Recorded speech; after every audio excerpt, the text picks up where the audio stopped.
Roman 5 The Natural History of German Life, 141 by George Eliot.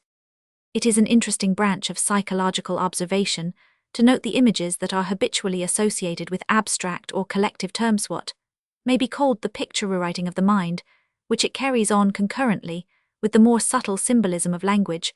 Perhaps the fixity or variety of these associated images would furnish a tolerably fair test of the amount of concrete knowledge and experience which a given word represents in the minds of two persons who use it with equal familiarity. The word railways, for example, will probably call up in the mind of a man who is not highly locomotive the image either of a Bradshaw or of the station with which he is most familiar, or of an indefinite length of tramroad. He will alternate between these three images, which represent his stock of concrete acquaintance with railways. But suppose a man to have had successively the experience of a navvy, an engineer, a traveller, a railway director and shareholder, and a landed proprietor in treaty with a railway company, and it is probable that the range of images which would by turns present themselves to his mind at the mention of the word railways would include all the essential facts in the existence and relations of the thing. Now, it is possible for the first-mentioned personage to entertain very expanded views as to the multiplication of railways in the abstract and their ultimate function in civilization. He may talk of a vast 142 network of railways stretching over the globe, of future lines in Madagascar, and elegant refreshment rooms in the Sandwich Islands, with none the less glibness, because his distinct conceptions on the subject do not extend beyond his one station and his indefinite length of tramroad. But it is evident that if we want a railway to be made, or its affairs to be managed, this man of wide views and narrow observation will not serve our purpose. Probably if we could ascertain the images called up by the terms, the people, the masses, the proletariat, the peasantry, by many who theorize on those bodies with eloquence, or who legislate without eloquence, we should find that they indicate almost as small an amount of concrete knowledge at hat. They are as far from completely representing the complex facts, summed up in the collective term, as the railway images of our non-locomotive gentlemen. How little the real characteristics of the working classes are known to those who are outside them, how little their natural history has been studied, is sufficiently disclosed by our art, as well as by our political and social theories. Where in our picture exhibitions shall we find a group of true peasantry? What English artist even attempts to rival in truthfulness such studies of popular life as the pictures of Teniers or the ragged boys of Murillo? Even one of the greatest painters of the preeminently realistic school, while in his picture of the hireling shepherd, he gave us a landscape of marvellous truthfulness, placed a pair of peasants in the foreground, who were not much more real than the idyllic swains and damsels of our chimney ornaments. Only a total absence of acquaintance and sympathy with our peasantry could give a moment's popularity to such a picture as Cross Purposes, where we have a peasant girl who looks as if she knew Roman 50's poems by heart, and English rustics, whose costume seems to indicate that they are meant for ploughmen with exotic features that remind us of a handsome primo tenor rather than such cockney sentimentality as this as an education for the taste and sympathies we p. 143 prefer the most crapulous group of boors that Teniers ever painted, but even those among our painters who aim at giving the rustic type of features, who are far above the effeminate feebleness of the keepsake style, treat their subjects under the influence of traditions and prepossessions rather than of direct observation. The notion that peasants are joyous that the typical moment to represent a man in a smock frock is when he is cracking a joke and showing a row of sound teeth, that cottage matrons are usually buxom and village children necessarily rosy and merry, are prejudices difficult to dislodge from the artistic mind, which looks for its subjects into literature instead of life. The painter is still under the influence of idyllic literature, which has always expressed the imagination of the cultivated and town-bred, rather than the truth of rustic life. Idyllic ploughmen are jocund when they drive their team afield. Idyllic shepherds make bashful love under hawthorn bushes. Idyllic villagers dance in the checkered shade, and refresh themselves not immoderately with spicy nut-brown ale. But no one who has seen much of actual ploughmen thinks them jocund. No one who is well acquainted with the English peasantry can pronounce them merry. The slow gaze in which no sense of beauty beams, no humour twinkles, the slow utterance, and the heavy slouching walk remind one rather of that melancholy animal, the camel, than of the sturdy countryman with striped stockings, red waistcoat and hat aside, who represents the traditional English peasant. Observe a company of haymakers when you see them at a distance, tossing up the forkfuls of hay in the golden light, while the wagon creeps slowly with its increasing burden over the meadow, and the bright green space, which tells of work done, gets larger, and larger you pronounce the scene smiling, and you think these companions in labor must be as bright and cheerful as the picture to which they give animation. Approach nearer, and you will certainly find that haymaking time is a time for joking, especially if there are women among the laborers, but the coarse laugh that bursts out every now and then, and expresses p. 140, for the triumphant taunt is as far as possible from your conception of idyllic merriment. That delicious effervescence of the mind, which we call fun, has no equivalent for the northern peasant, except tipsy revelry. The only realm of fancy and imagination for the English clown exists at the bottom of the third quart part. The conventional countryman of the stage who picks up pocketbooks and never looks into them, and who is too simple even to know that honesty has its opposite, represents the still lingering mistake that an unintelligible dialect is a guarantee for ingenuousness, and that slouching shoulders indicate an upright disposition. It is quite true that a thresher is likely to be innocent of any adroit arithmetical cheating, but he is not. The less likely to carry home his master's corn in his shoes and pocket a reaper is not given to writing begging glitters, but he is quite capable of cajoling the dairymaid into filling his small beer bottle with ale. The selfish instincts are not subdued by the sight of buttercups, nor is integrity in the least established by that classic rural occupation, sheep-washing. To make men moral, something more is requisite than to turn them out to grass. Opera peasants whose unreality excites Mr. Ruskin's indignation are surely too frank an idealization to be misleading, and since popular chorus is one of the most effective elements of the opera, we can hardly object to lyric rustics in elegant laced bodices and picturesque motley unless we are prepared to advocate a chorus of colliers in their pit costume, or a ballet of charwomen and stocking weavers. But our social novels profess to represent the people as they are, and the unreality of their representations is a grave evil. The greatest benefit we owe to the artist, whether painter, poet, or novelist, is the extension of our sympathies. Appeals, founded on generalizations and statistics, require a sympathy ready-made, a moral sentiment already in activity, but a picture of human life such as a great artist can give surprises even the trivial and the selfish into that attention to what is apart from themselves. p. 145, which may be called the raw material of moral sentiment, when Scott takes us into Lucky Mucklebackett's cottage, or tells the story of the two drovers, when Wordsworth sings to us the reverie of poor Susan, when Kingsley shows us Alton Locke gazing yearningly over the gate, which leads from the highway into the first wood he ever saw, when Hornung paints a group of chimney-sweepers. More is done toward linking the higher classes with the lower, toward obliterating the vulgarity of exclusiveness, than by hundreds of sermons and philosophical dissertations. Art is the nearest thing to life.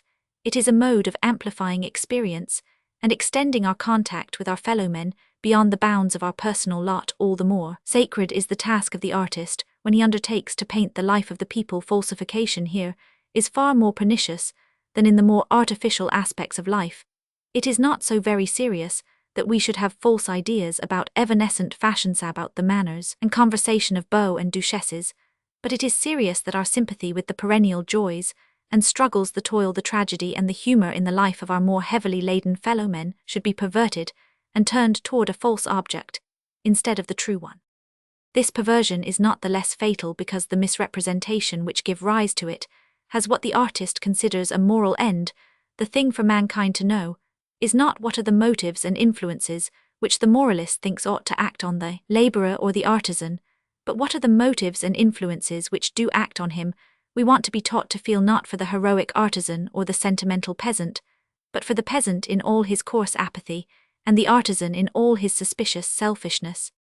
We have one great novelist who is gifted with the utmost power of rendering the external traits of our town population, and if he could give us their psychological character, their conception of life, and their emotions with the same truth as their idiom and manners, his books would be the greatest contribution p. 146 art has ever made to the awakening of social sympathies.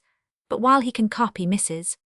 Plornish's colloquial style with the delicate accuracy of a sun picture, while there is the same startling inspiration in his description of the gestures and phrases of Boots, as in the speeches of Shakespeare's mobs or numbskulls, he scarcely ever passes from the humorous and external to the emotional and tragic, without becoming as transcendent in his unreality as he was a moment before in his artistic truthfulness.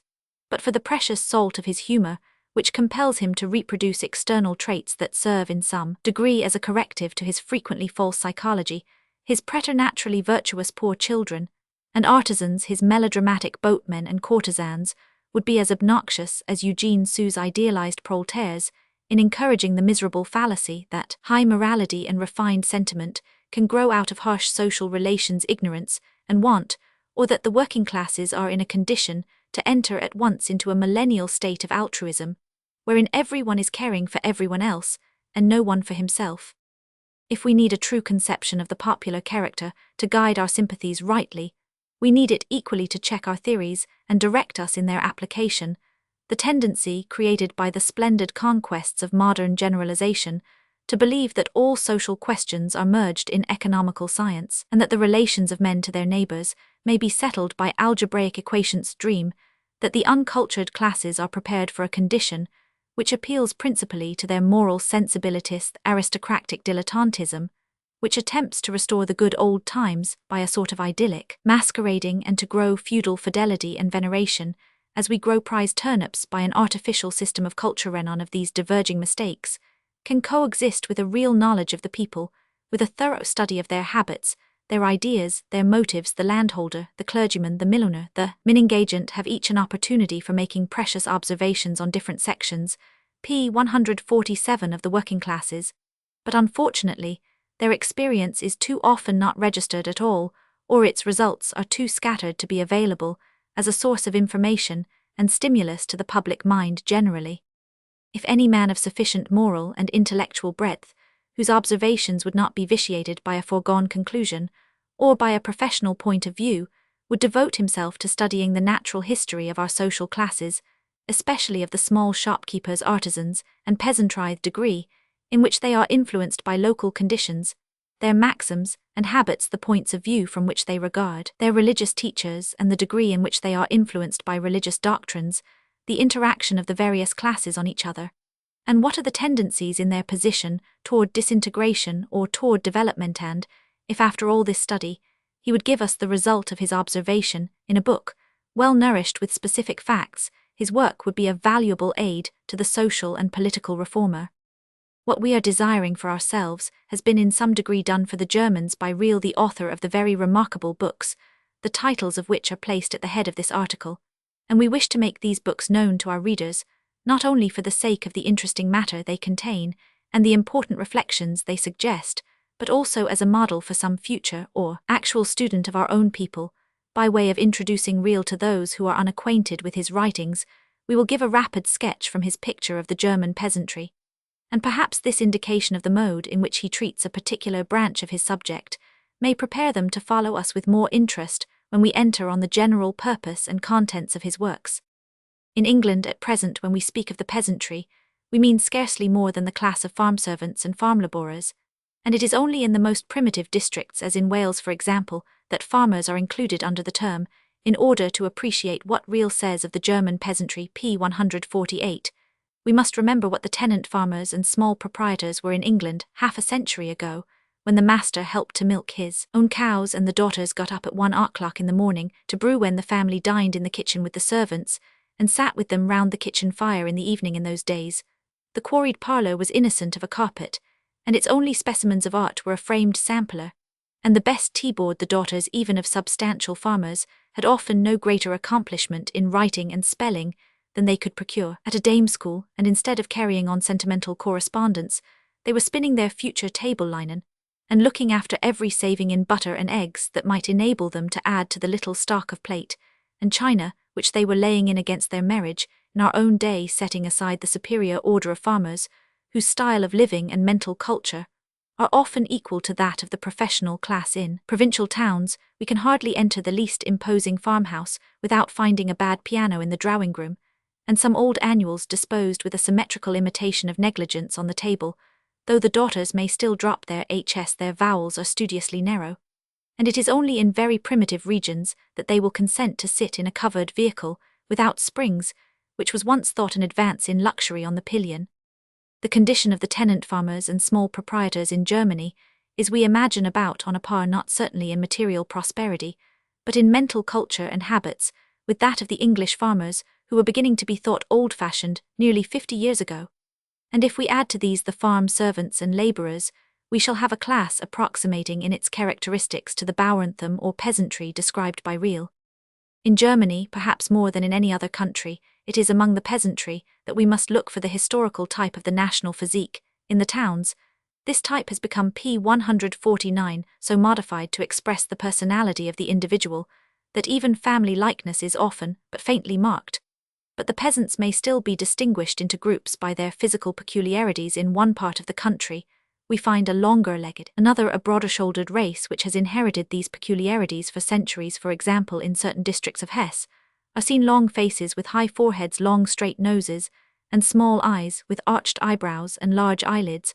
On comparing these physiognomies with the sculptures in the Church of St. Elizabeth at Marburg, executed in the 13th century, it will be found that the same old Hessian type of face has subsisted, unchanged, with this distinction only that the sculptures represent princes and nobles, whose features then bore the stamp of their race, while that stamp is now to be found only among the peasants. A painter who wants to draw medieval characters with historic truth must seek his models among the peasantry. This explains why the old German painters gave the heads of their subjects a greater uniformity of type than the painters of our day. The race had not attained to a high degree of individualization in features and expression. It indicates too that the cultured man acts more as an individual, the peasant more as one of a group. Hans drives the plough lives, and thinks just as Kunz does, and it is this fact that many thousands of men are as like each other in thoughts and habits as so many sheep or oysters, which constitutes the weight of the peasantry in the social and political scale.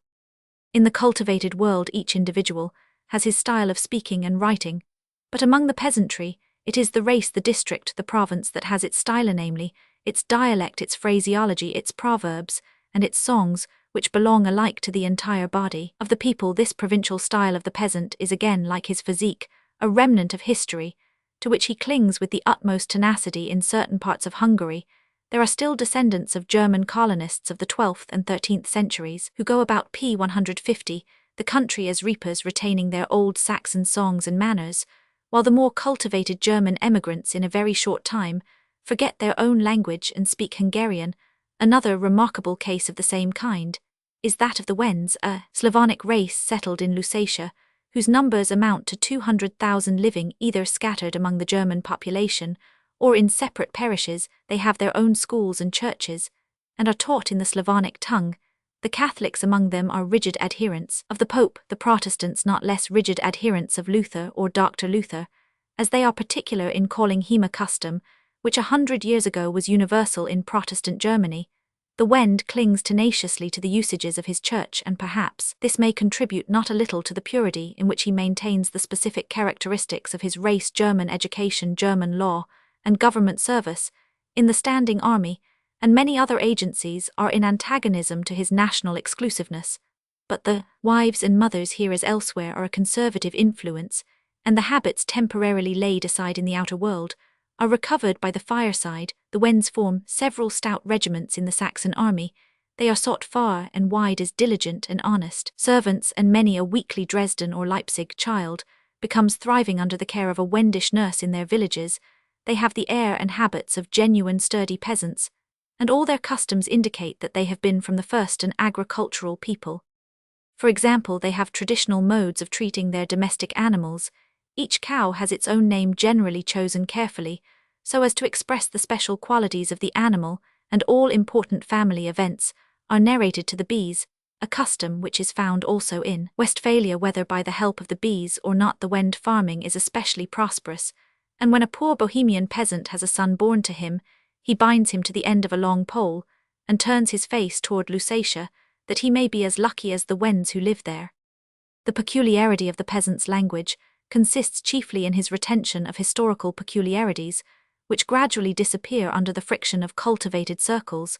He prefers any proper name that may be given to a day in the calendar, rather than the abstract date by which he very rarely reckons in the baptismal names of his children. He is guided by the old custom of the country, not at all by whim and fancy. Many old baptismal names formerly common in Germany would have become extinct, but for their preservation among the peasantry, especially in North Germany, and so firmly have they adhered to local tradition in this matter, that it would be possible to give a sort of topographical statistics of proper names, and distinguish a district by its rustic names, as we do by its flora, and fauna the continuous inheritance of certain favorite proper names in a family in some districts, forces the peasant to adopt the princely custom of attaching a numeral to the name, and saying when 3 generations are living at once hands Roman 1 Roman 2, and Roman 3, or in the more antique fashion hands the elder, the middle, and the younger. In some of our English counties, there is a similar adherence to a narrow range of proper names, and a mode of distinguishing collateral branches in the same family. You will hear of Jonathan's best Thomas Bess, and Samuel's best 3 Bessies being cousins. The peasant's adherence to the traditional has much greater inconvenience than that entailed by a paucity of proper names in the Black Forest, and in Huttenberg you will see him in the dog days wearing a thick fur cap, because it is an historical fur copper cap, worn by his grandfather in the Wetterau. That peasant girl is considered the handsomest who wears the most petticoats. To go to field labor in 7 petticoats can be anything but convenient or agreeable, but it is the traditionally correct thing, and a German peasant girl would think herself as unfavorably conspicuous in an untraditional costume as an English servant girl would now think herself in a linsey-walsey apron or a thick muslin cap in p. 152. Many districts no medical advice would induce the rustic to renounce the tight leather belt with which he injures his digestive functions. You could more easily persuade him to smile on a new communal system than on the unhistorical invention of braces in the 18th century, in spite of the philanthropic preachers of potatoes. The peasant for years threw his potatoes to the pigs and the dogs before he could be persuaded to put them on his own table. However, the unwillingness of the peasant to adopt innovations has a not unreasonable foundation in the fact that for him experiments are practical, not theoretical, and must be made with expense of money instead of brains. A fact that is not perhaps sufficiently taken into account by agricultural theorists who complain of the farmer's obstinacy. The peasant has the smallest possible faith in theoretic knowledge. He thinks it rather dangerous than otherwise, as is well indicated by a lower Rhenish proverb: "One is never too old to learn," said an old woman, so she learned to be a witch. Between many villages an historical feud, once perhaps the occasion of much bloodshed, is still kept up under the milder form of an occasional round of cudgelling, and the launching of traditional nicknames. An historical feud of this kind still exists, for example, among many villages on the Rhine and more inland places in the neighbourhood. Reinschnacki, of which the equivalent is perhaps watersnake, is the standing term of ignominy for the inhabitant of the Rhine village who repays it in kind by the epithet karst matic or kukuk, cuckoo, according as the object of his hereditary hatred belongs to the field or the forest. If any Romeo among the Matics were to marry a Juliet among the watersnakes, there would be no lack of Tybalts and Mercutios to carry the conflict from words to blows, though neither side knows a reason for the enmity. A droll instance of peasant conservatism is told of a village on the Taunus, whose inhabitants from time immemorial had been famous for impromptu cudgelling. For this historical p. 153 offence, the magistrates of the district had always inflicted the equally historical punishment of shutting up the most incorrigible offenders, not in prison, but in their own pigsty. In recent times, however, the government, wishing to correct the rudeness of these peasants, appointed an enlightened man as a magistrate, who at once abolished the original penalty above mentioned. But this relaxation of punishment was so far from being welcome to the villagers that they presented a petition, praying that a more energetic man might be given them as a magistrate, who would have the courage to punish according to law and justice, as had been before a time, and the magistrate who abolished incarceration in the pigsty could never obtain the respect of the neighbourhood. This happened no longer ago than the beginning of the present century. But it must not be supposed that the historical piety of the German peasant extends to anything not immediately connected with himself. He has the warmest piety toward the old tumble-down house which his grandfather built, and which nothing will induce him to improve, but toward the venerable ruins of the old castle that overlooks his village he has no piety at all, and carries off its stones to make a fence for his garden, or tears down the Gothic carving of the old monastic church, which is nothing to him to mark off a footpath through his field. It is the same with historical traditions. The peasant has them fresh in his memory, so far as they relate to himself. In districts where the peasantry are unadulterated, you can discern the remnants of the feudal relations in innumerable customs and phrases, but you will ask in vain for historical traditions concerning the empire, or even concerning the particular princely house to which the peasant is subject. He can tell you what half people and whole people mean in Hesse. You will still hear of 4 horses making a whole peasant, or of 4-day and 3-day peasants. But you will ask in vain about Charlemagne and Frederick Barbarossa.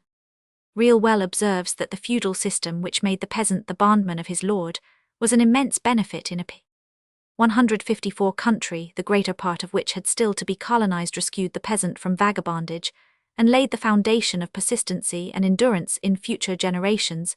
If a free German peasantry belongs only to modern times, it is to his ancestor who was a serf, and even in the earliest times a slave, that the peasant owes the foundation of his independence, namely his capability of a settled existence, his unreasoning persistency, which has its important function in the development of the race. Perhaps the very worst result of that unreasoning persistency is the peasant's inveterate habit of litigation. Every one remembers the immortal description of Dandel Dinmont's importunate application to lawyer Pleydell to manage his bit lawsuit, till at length Pleydell consents to help him to ruin himself on the ground that Dandel may fall into worse hands. It seems this is a scene which has many parallels in Germany. The farmer's lawsuit is his point of honor, and he will carry it through, though he knows from the very first day that he shall get nothing by it. The litigious peasant piques himself like Mr. Saddletree on his knowledge of the law, and this vanity is the chief impulse to many a lawsuit. To the mind of the peasant, law presents itself as the custom of the country, and it is his pride to be versed in all customs. Custom with him holds the place of sentiment, of theory, and in many cases of affection. Real justly urges the importance of simplifying law proceedings, so as to cut off this vanity at its source, and also of encouraging by every possible means the practice of arbitration. The peasant never begins his lawsuit in summer, for the same reason that he does not make love and marry in summer, because he has no time for that sort of thing.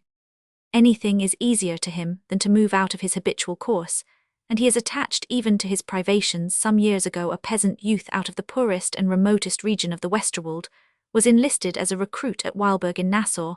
The lad, having never in his life slept in a bed when he had got P155 into one, for the first time began to cry like a child, and he deserted twice because he could not reconcile himself to sleeping in a bed, and to the fine life of the barracks. He was homesick at the thought of his accustomed poverty, and his thatched hut a strong contrast this with the feeling of the poor in towns, who would be far enough from deserting, because their condition was too much improved. The genuine peasant is never ashamed of his rank and calling. He is rather inclined to look down on everyone who does not wear a smock frock, and thinks a man who has the manners of the gentry is likely to be rather windy and unsubstantial. In some places, even in French districts, this feeling is strongly symbolized by the practice of the peasantry on certain festival days to dress the images of the saints in peasants' clothing. History tells us of all kinds of peasant insurrections, the object of which was to obtain relief for the peasants from some of their many oppressions, but of an effort on their part to step out of their hereditary rank,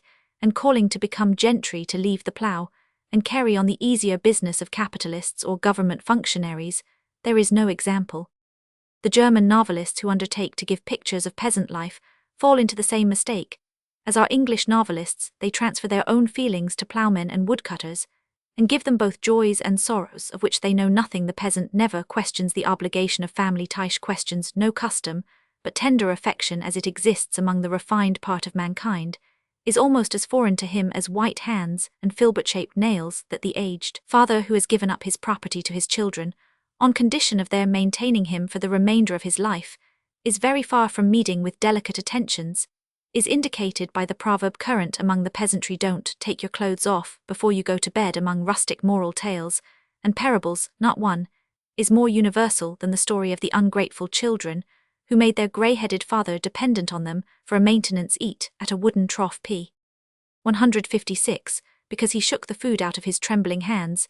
Then these same ungrateful children observed one day that their own little boy was making a tiny wooden trough, and when they asked him what it was for, he answered that his father and mother might eat out of it when he was a man, and had to keep them. Marriage is a very prudential affair, especially among the peasants who have the largest share of property. Politic marriages are as common among them as among princes, and when a peasant heiress in Westphalia marries, her husband adopts her name, and places his own after it with the prefix Geborner. Neither girls marry young, and the rapidity with which they get old and ugly is one among the many proofs that the early years of marriage are fuller of hardships than of conjugal tenderness. When our writers of village stories says Real transferred their own emotional life to the peasant, they obliterated what is precisely his most predominant characteristic, namely, that with him general custom holds the place of individual feeling. We pay for greater emotional susceptibility, too often by nervous diseases of which the peasant knows nothing. To him headache is the least of physical evils, because he thinks headwork the easiest and least indispensable of all labor. Happily many of the younger sons in peasant families, by going to seek their living in the towns, carry their hardy nervous system to amalgamate with the overwrought nerves of our town population, and refresh them with a little rude vigor, and a return to the habits of peasant life is the best remedy for many moral as well as physical diseases induced by perverted civilization. Real points to colonization as presenting the true field for this regenerative process on the other side of the ocean. A man will have the courage to begin life again as a peasant, while at home perhaps opportunity as well as courage will fail him. Apropos of this subject of emigration, he remarks the striking fact that the native shrewdness and motherwit of the German peasant seem to forsake him entirely when he has to apply P157 them under new circumstances, and on relations foreign to his experience. Hence it is that the German peasant who emigrates so constantly falls a victim to unprincipled adventurers in the preliminaries to emigration, but if once he gets his foot on the American soil, he exhibits all the first-rate qualities of an agricultural colonist, and among all German emigrants the peasant class are the most successful. But many disintegrating forces have been at work on the peasant character, and degeneration is unhappily going on at a greater pace than development in the wine districts, especially the inability of the small proprietors to bear up under the vicissitudes of the market, or to ensure a high quality of wine by running the risks of a late vintage, and the competition of beer and cider with the inferior wines, have tended to produce that uncertainty of gain which, with the peasant, is the inevitable cause of demoralization. The small peasant proprietors are not a new class in Germany, but many of the evils of their position are new. They are more dependent on ready money than formerly. Thus, where a peasant used to get his wood for building and firing from the common forest, he has now to pay for it with hard cash. He used to thatch his own house with the help perhaps of a neighbor, but now he pays a man to do it for him. He used to pay taxes in kind, he now pays them in money. The chances of the market have to be discounted, and the peasant falls into the hands of moneylenders. Here is one of the cases in which social policy clashes with a purely economical policy. Political vicissitudes have added their influence to that of economical changes, in disturbing that dim instinct, that reverence for traditional custom, which is the peasant's principle of action. He is in the midst of novelties for which he knows no reason. Changes in political geography, changes of the government, to which he owes fealty, changes in bureaucratic management and police regulations. He finds himself in a new element before an apparatus for breathing in it is developed in him. His only knowledge of modern history is p. 158, in some of its results, for instance, that he has to pay heavier taxes from year to year. His chief idea of a government is of a power that raises his taxes, opposes his harmless customs, and torments him with new formalities. The source of all this is the false system of enlightening the peasant, which has been adopted by the bureaucratic governments, a system which disregards the traditions and hereditary attachments of the peasant, and appeals only to a logical understanding, which is not yet developed in him, is simply disintegrating and ruinous to the peasant character.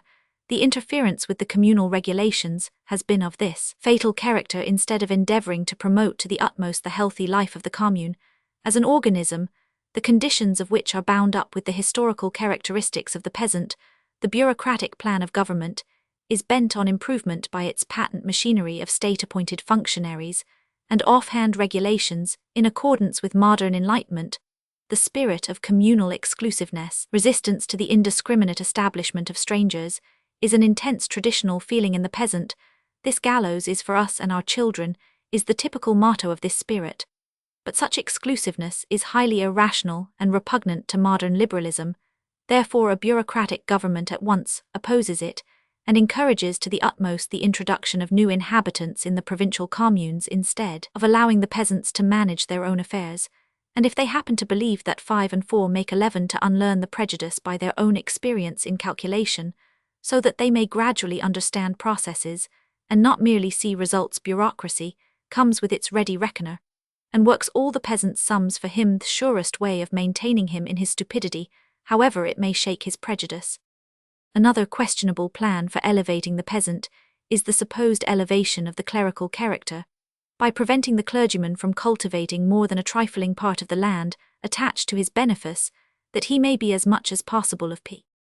159, a scientific theologian, and as little as possible of a peasant in this real, observes lies one great source of weakness to the Protestant Church, as compared with the Catholic, which finds the great majority of its priests among the lower orders, and we have had the opportunity of making an analogous comparison in England, where many of us can remember country districts in which the great mass of the people were Christianized by illiterate Methodist and independent ministers, while the influence of the parish clergyman among the poor did not extend much beyond a few old women in scarlet cloaks and a few exceptional church-going labourers. Bearing in mind the general characteristics of the German peasant, it is easy to understand his relation to the revolutionary ideas and revolutionary movements of modern times.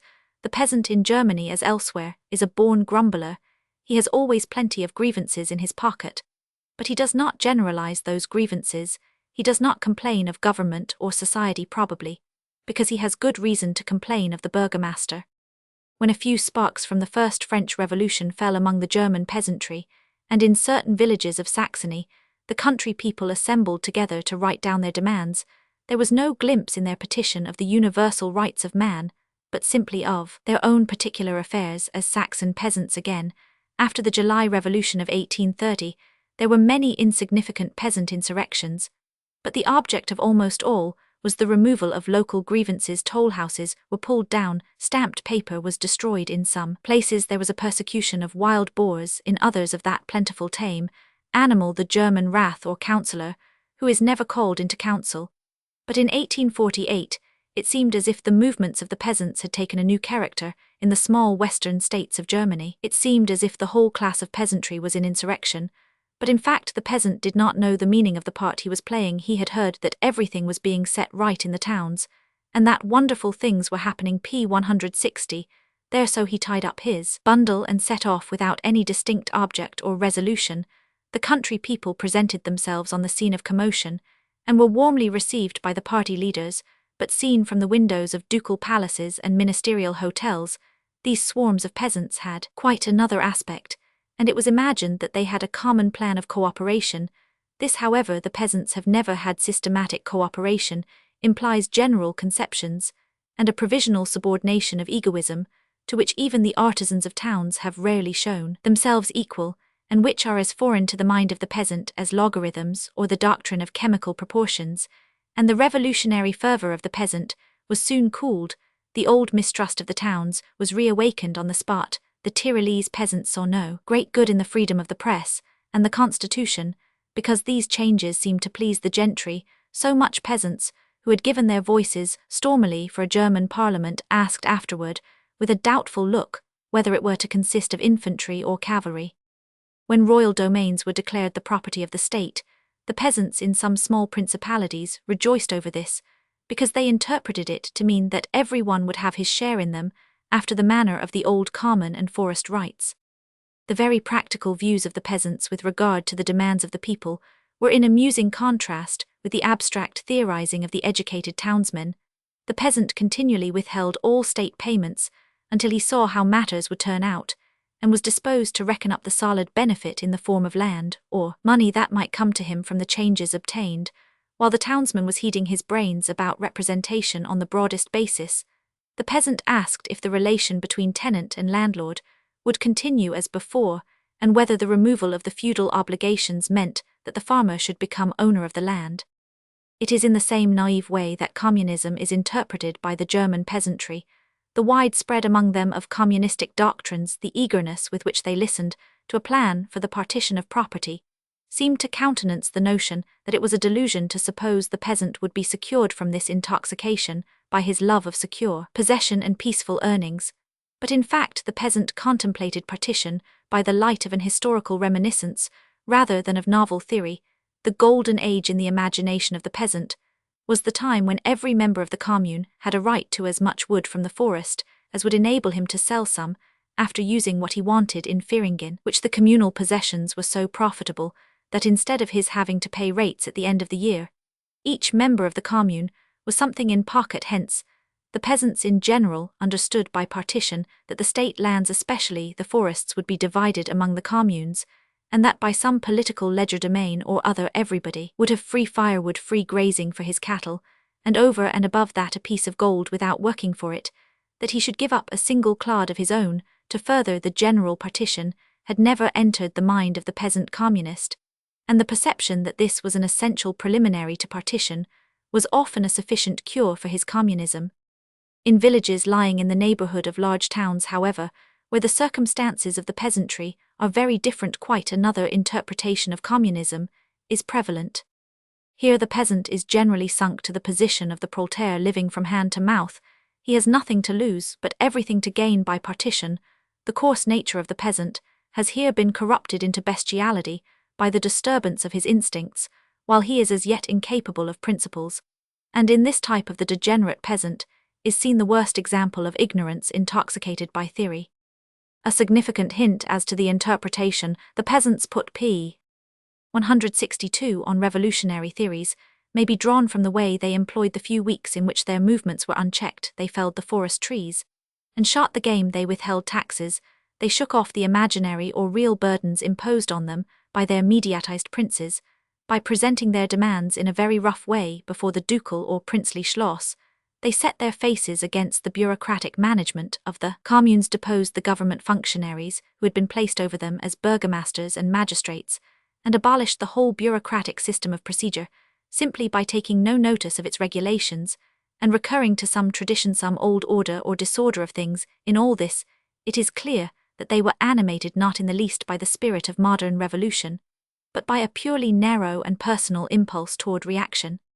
The idea of constitutional government lies quite beyond the range of the German peasant's conceptions. His only notion of representation is that of a representation of ranks of classes. His only notion of a deputy is of one who takes care not of the national welfare, but of the interests of his own order. Herein lay the great mistake of the Democratic Party, in common with the bureaucratic governments, that they entirely omitted the peculiar character of the peasant. From their political calculations they talked of the people, and forgot that the peasants were included in the term. Only a baseless misconception of the peasant's character could induce the supposition that he would feel the slightest enthusiasm about the principles involved in the reconstitution of the empire, or even about the reconstitution itself. He has no zeal for a written law as such, but only so far as it takes the form of a living law, a tradition. It was the external authority which the revolutionary party had won in Baden that attracted the peasants into a participation of the struggle. Such real tells us are the general characteristics of the German peasantry, characteristics which subsist amid a wide p. 163 variety of circumstances. In Mecklenburg, Pomerania and Brandenburg, the peasant lives on extensive estates. In Westphalia, he lives in large isolated homesteads in the Westerwald, and in Sauerland in little groups of villages and hamlets on the Rhine. Land is for the most part parcelled out among small proprietors who live together in large villages. Then, of course, the diversified physical geography of Germany gives rise to equally diversified methods of land culture, and out of these various circumstances grow numerous specific differences in manner and character. But the generic character of the German peasant is everywhere the same in the clean mountain hamlet, and in the dirty fishing village on the coast in the plains of North Germany, and in the backwoods of America.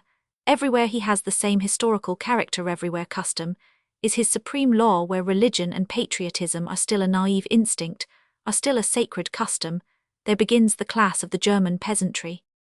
Our readers will perhaps already have gathered from the foregoing portrait of the German peasant that real is not a man who looks at objects through the spectacles either of the doctrinaire or the dreamer, and they will be ready to believe what he tells us in his preface, namely that years ago he began his wanderings over the hills and plains of Germany for the sake of obtaining in immediate intercourse with the people that completion of his historical, political, and economical studies which he was unable to find in books. He began his investigations with no party prepossessions, and his present views were evolved entirely from his own gradually amassed observations. He was first of all a pedestrian, and only in the second place a political author. The views at which he has arrived by this inductive process he sums up in the term social political conservatism, but his conservatism is, we conceive, of a thoroughly philosophical kind. He sees in European society incarnate history, and any attempt to disengage it from its historical elements must, he believes, be simply destructive of p. 164 social vitality, 164. What has grown up historically can only die out historically by the gradual operation of necessary laws. The external conditions which society has inherited from the past are but the manifestation of inherited internal conditions in the human beings who compose it. The internal conditions and the external are related to each other as the organism, and its medium and development can take place only by the gradual consentaneous development of both.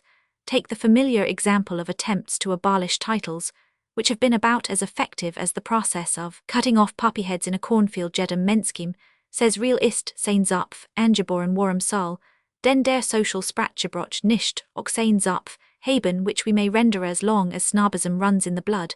Why should it not run in our speech as a necessary preliminary to a purely rational society? You must obtain purely rational men free from the sweet and bitter prejudices of hereditary affection and antipathy, which is as easy as to get running streams without springs, or the leafy shade of the forest, without the secular growth of trunk and branch. The historical conditions of society may be compared with those of language. It must be admitted that the language of cultivated nations is in anything but a rational state. The great sections of the civilized world are only approximatively intelligible to each other, and even that only at the cost of long study. One word stands for many things, and many words for one thing. The subtle shades of meaning, and still subtler echoes of association, make language an instrument which scarcely anything short of genius can wield with definiteness and certainty. Suppose, then, that the effect which has been again and again made to construct a universal language on a rational basis has at length succeeded, and that you have a language which has no uncertainty, no whims of idiom, no cumbrous forms, no fitful simmer of manicued significance. p. 165. No hoary archaisms familiar with forgotten years. A patent, deodorized and non-resonant language, which affects the purpose of communication as perfectly and rapidly as algebraic signs. Your language may be a perfect medium of expression to science, but will never express life, which is a great deal more than science. With the anomalies and inconveniences of historical language, you will have parted with its music, and its passions, and its vital qualities, as an expression of individual character, with its subtle capabilities of wit, with everything that gives it power over the imagination. And the next step in simplification will be the invention of a talking watch, which will achieve the utmost facility and dispatch in the communication of ideas by a graduated adjustment of ticks, to be represented in writing by a corresponding arrangement of dots, a melancholy language of the future. The sensory and motor nerves that run in the same sheath are scarcely bound together by a more necessary and delicate union than that which binds men's affections, imagination, wit, and humor with the subtle ramifications of historical language. Language must be left to grow in precision, completeness, and unity as minds grow in clearness, comprehensiveness, and sympathy, and there is an analogous relation between the moral tendencies of men and the social conditions they have inherited. The nature of European men has its roots intertwined with the past, and can only be developed by allowing those roots to remain undisturbed, while the process of development is going on, until that perfect ripeness of the seed which carries with it a life independent of the root. This vital connection with the past is much more vividly felt on the continent than in England, where we have to recall it by an effort of memory and reflection. For though our English life is in its core intensely traditional, Protestantism and commerce have modernized the face of the land and the aspects of society in a far greater degree than in any continental country. Abroad, says Ruskin, a building of the 8th or 10th century stands ruinous in the open streets. The children play round it. p. 166. The peasants heap their corn in it, the buildings of yesterday nestle about it, and fit their new stones in its rents, and tremble in sympathy as it trembles. No one wonders at it or thinks of it as separate and of another time. We feel the ancient world to be a real thing, and one with the new antiquity is no dream. It is rather the children playing about the old stones that are the dream, but all is continuous, and the words from generation to generation understandable here. This conception of European society as incarnate history is the fundamental idea of Reel's books after the notable failure of revolutionary attempts, conducted from the point of view of abstract democratic and socialistic theories, after the practical demonstration of the evils resulting from a bureaucratic system which governs by an undiscriminating dead mechanism. Reel wishes to urge on the consideration of his countrymen a social policy founded on the special study of the people as they arraign the natural history of the various social ranks. He thinks it wise to pause a little from theorizing and see what is the material actually present for theory to work upon it, is the glory of the socialists in contrast with the democratic doctrinaires, who have been too much occupied with the general idea of the people, to inquire particularly into the actual life of the peoplet that they have thrown themselves with enthusiastic zeal into the study at least of one social group, namely the factory operatives, and here lies the secret of their partial success. But unfortunately they have made this special duty of a single fragment of society the basis of a theory which quietly substitutes for the small group of Parisian prolétaires or English factory workers the society of all Européenne of the whole world. And in this way they have lost the best fruit of their investigations, for says Real, the more deeply we penetrate into the knowledge of society in its details, more thoroughly we shall be convinced that a universal social policy has no validity except on paper, and can never be carried into successful practice. The conditions of German society are altogether different from those of French, of English, or of Italian society, and to apply the same social theory to these 167 nations, indiscriminately, is about as wise a procedure as Triptolemus Yellowly's application of the agricultural directions in Virgil's Georgics to his farm in the Shetland Isles. It is the clear and strong light in which Real places this important position that, in our opinion, constitutes the suggestive value of his books for foreign as well as German readers. It has not been sufficiently insisted on that in the various branches of social science there is an advance from the general to the special, from the simple to the complex analogous, with that which is found in the series of the sciences from mathematics to biology to the laws of quantity, comprised in mathematics and physics, are superadded in chemistry laws of quality, to these again are added in biology laws of life, and lastly the conditions of life in general branch out into its special conditions or natural history on the one hand, and into its abnormal conditions or pathology on the other. And in this series or ramification of the sciences, the more general science will not suffice to solve the problems of the more special. Chemistry embraces phenomena which are not explicable by physics, biology embraces phenomena which are not explicable by chemistry, and no biological generalization will enable us to predict the infinite specialities produced by the complexity of vital conditions. So social science, while it has departments which in their fundamental generality correspond to mathematics and physics, namely those grand and simple generalizations which trace out the inevitable march of the human race as a whole, and as a ramification of these, the laws of economical science, has also in the departments of government and jurisprudence, which embrace the conditions of social life, in all their complexity, what may be called its biology, carrying us on to innumerable special phenomena which outlie the sphere of science and belong to natural history. And just as the most thorough acquaintance with physics or chemistry or general physiology will not enable you at once to establish the balance of life in your private vivarium, so that your particular society of zoophytes, mollusks, and echinoderms, p. 168, may feel themselves, as the Germans say, at ease in their skin, so the most complete equipment of theory will not enable a statesman or a political and social reformer to adjust his measures wisely in the absence of a special acquaintance with the section of society for which he legislates, with the peculiar characteristics of the nation, the province, the class whose well-being he has to consult. In other words, a wise social policy must be based not simply on abstract social science, but on the natural history of social bodies. Real's books are not dedicated merely to the argumentative maintenance of this, or of any other position.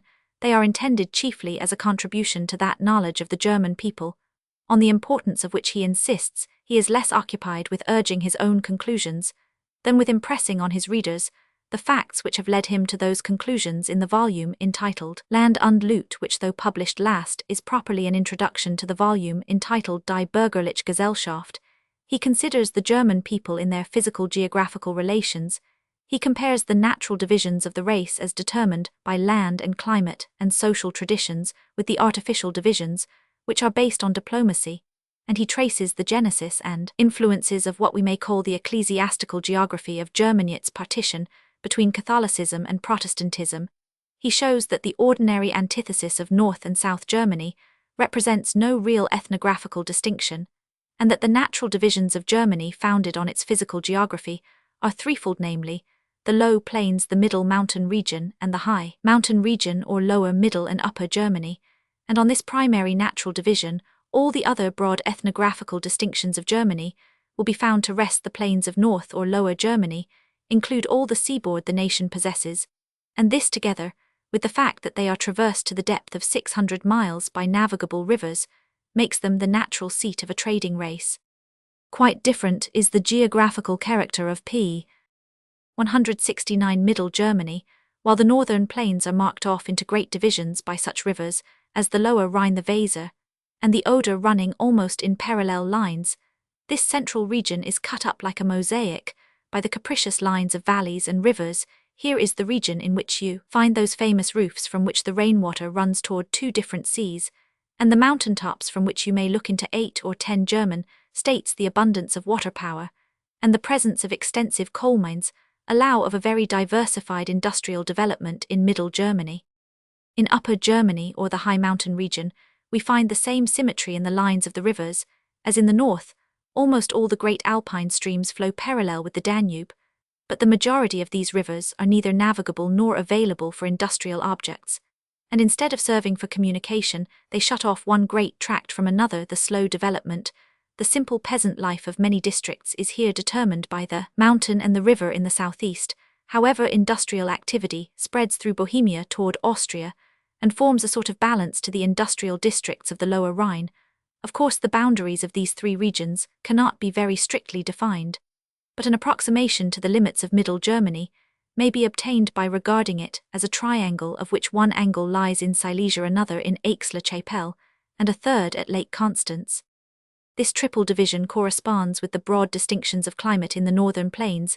The atmosphere is damp and heavy in the southern mountain region, it is dry and rare, and there are abrupt changes of temperature, sharp contrasts between the seasons and devastating storms.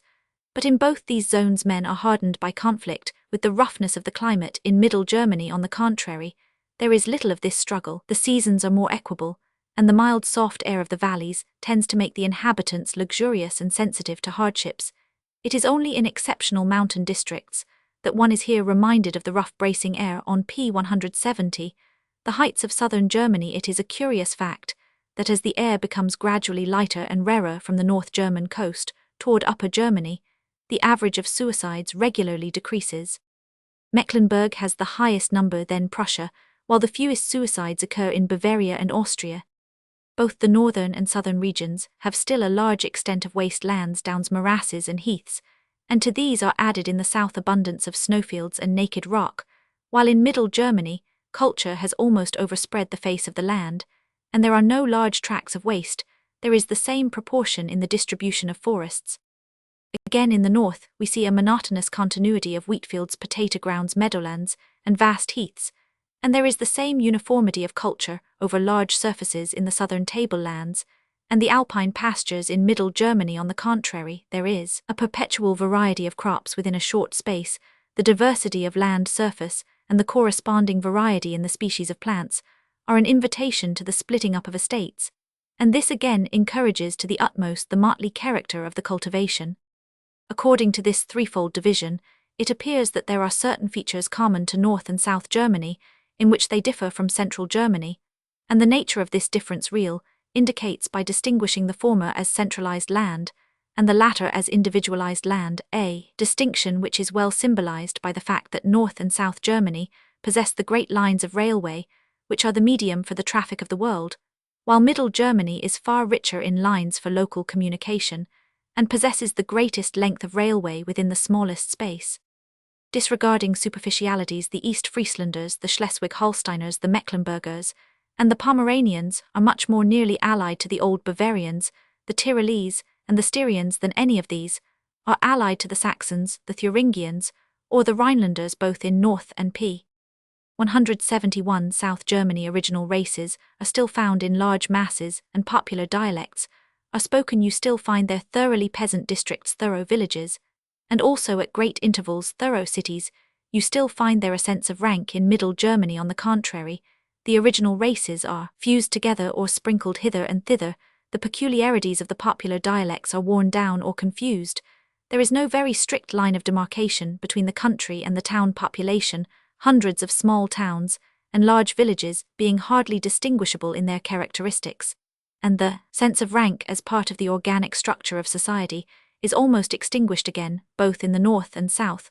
there is still a strong ecclesiastical spirit in the people, and the Pomeranian sees Antichrist in the Pope, as clearly as the Tyrolese sees him in Dr. Luther, while in Middle Germany the confessions are mingled, they exist peaceably side by side, in very narrow space, and tolerance or indifference has spread itself widely even in the popular mind, and the analogy, or rather the causal relation between the physical geography of the three regions and the development of the population goes still further. For observes Real the striking connection which has been pointed out between the local geological formations in Germany and the revolutionary disposition of the people, has more than a metaphorical significance, where the primeval physical revolutions of the globe have been the wildest in their effects and the most multiform strata have been tossed together or thrown one upon the other. It is a very intelligible consequence that on a land surface thus broken up, the population should sooner develop itself into small communities, and that the more intense life generated in these smaller communities should become the most favorable nidus for the reception of modern culture, and with this a susceptibility for its revolutionary ideas, while a people settled in a region where its groups are spread over a large space will persist much more obstinately in the retention of its original character. The people of Middle Germany have none of that exclusive one-sidedness which determines the peculiar genius of great national groups, just as this one-sidedness or uniformity is wanting to the geological and geographical character of their. This ethnographical outline Real fills up with special and typical descriptions, and then makes it the starting point for a criticism of the actual political condition of Germany.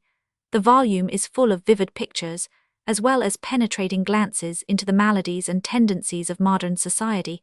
It would be fascinating as literature if it were not important for its facts and philosophy, but we can only commend it to our readers, and pass on to the volume entitled Die Bürgerliche Gesellschaft, from which we have drawn our sketch of the German peasantry. Here Real gives us a series of studies in that natural history of the people which he regards as the proper basis of social policy. He holds that in European society there are three natural ranks, or estates: the hereditary landed aristocracy, the citizens or commercial class, and the peasantry or agricultural class. By natural ranks, he means ranks which have their roots deep in the historical structure of society, and are still in the present showing vitality above ground. He means those great social groups which are not only distinguished externally by their vocation, but essentially by their mental character, their habits, their mode of life, be the principle they represent in the historical development of society.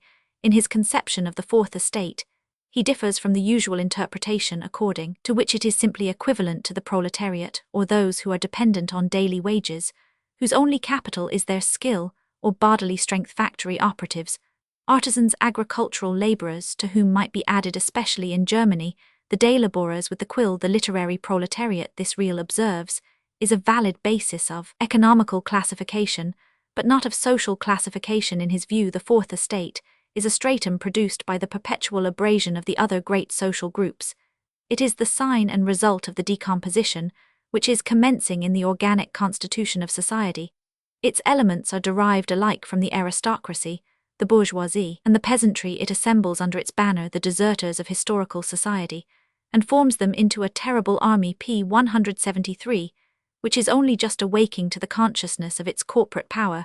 The tendency of this fourth estate, by the very process of its formation, is to do away with the distinctive historical character of the other estates and to resolve their peculiar rank and vocation into a uniform social relation, founded on an abstract conception of society. According to Real's classification, the day laborers, whom the political economist designates as the fourth estate, belong partly to the peasantry or agricultural class, and partly to the citizens or commercial class. Real considers in the first place the peasantry and aristocracy as the forces of social persistence, and in the second, the bourgeoisie and the fourth estate as the forces of social movement. The aristocracy, he observes, is the only one among these four groups which is denied by others besides socialists to have any natural basis as a separate rank. It is admitted that there was once an aristocracy which had an intrinsic ground of existence, but now it is alleged this is an historical fossil, an antiquarian relic venerable, because grey with age. What it is asked can consist the peculiar vocation of the aristocracy, since it has no longer the monopoly of the land, of the higher military functions, and of government offices, and since the service of the court has no longer any political importance. To this Real replies that in great revolutionary crises The men of progress have more than once abolished the aristocracy, but remarkably enough the aristocracy has always reappeared. This measure of abolition showed that the nobility were no longer regarded as a real class, for to abolish a real class would be an absurdity. It is quite possible to contemplate a voluntary breaking up of the peasant or citizen class in the socialistic sense, but no man in his senses would think of straightway abolishing citizens, and peasants. The aristocracy then was regarded as a sort of cancer or excrescence of society. Nevertheless, not only has it been found impossible to annihilate an hereditary nobility by decree, but p. 174, also the aristocracy of the 18th century, outlived even the self-destructive acts of its own perversity. A life which was entirely without object, entirely destitute of functions, would not, says Real, be so persistent. He has an acute criticism of those who conduct a polemic against the idea of an hereditary aristocracy, while they are proposing an aristocracy of talent, which after all is based on the principle of inheritance. The socialists are therefore only consistent in declaring against an aristocracy of talent, but when they have turned the world into a great foundling hospital, they will still be unable to eradicate the privileges of birth. We must not follow him in his criticism, however, nor can we afford to do more than mention hastily his interesting sketch of the medieval aristocracy, and his admonition to the German aristocracy of the present day that the vitality of their class is not to be sustained by romantic attempts to revive medieval forms and sentiments, but only by the exercise of functions as real and salutary for actual society, as those of the medieval aristocracy were for the feudal age in modern society. The divisions of rank indicate division of labor, according to that distribution of functions in the social organism, which the historical constitution of society has determined. In this way, the principle of differentiation and the principle of unity are identical. The elaborate study of the German bourgeoisie, which forms the next division of the volume, must be passed over, but we may pause a moment to note Real's definition of the social Philistine, an epithet for which we have no equivalent, not at all, however, for want of the object. It represents most people who read a little German know that the epithet Philister originated in the Burschenleben or student life of Germany, and that the antithesis of Bursch and Philister was equivalent to the antithesis of gown and town. But since the word has passed into ordinary language, it has assumed several shades of significance which have not yet been merged into a single absolute meaning, and one of the questions p. 175, which an English visitor in Germany will probably take an opportunity of asking, is what is the strict meaning of the word Philister. Real's answer is that the Philister is one who is indifferent to all social interests, all public life as distinguished from selfish and private interests. He has no sympathy with political and social events, except as they affect his own comfort and prosperity, as they offer him material for amusement or opportunity for gratifying his vanity. He has no social or political creed, but is always of the opinion which is most convenient for the moment. He is always in the majority, and is the main element of unreason and stupidity.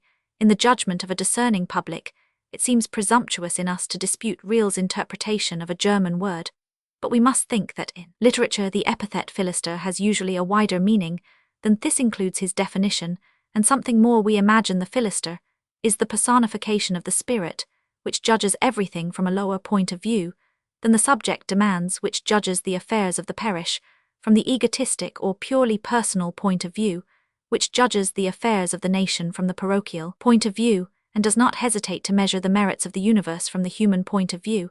At least, this must surely be the spirit to which Goethe alludes in a passage cited by Real himself, where he says that the Germans need not be ashamed of erecting a monument to him, as well as to Blücher, for if Blücher had freed them from the French, he Goethe had freed them from the nets of the Philister. I mag Mirimer ungeschut gleich Blüchern Denkmal setzen von Franzosen, hat Juch befreit, ich von Philister netzen.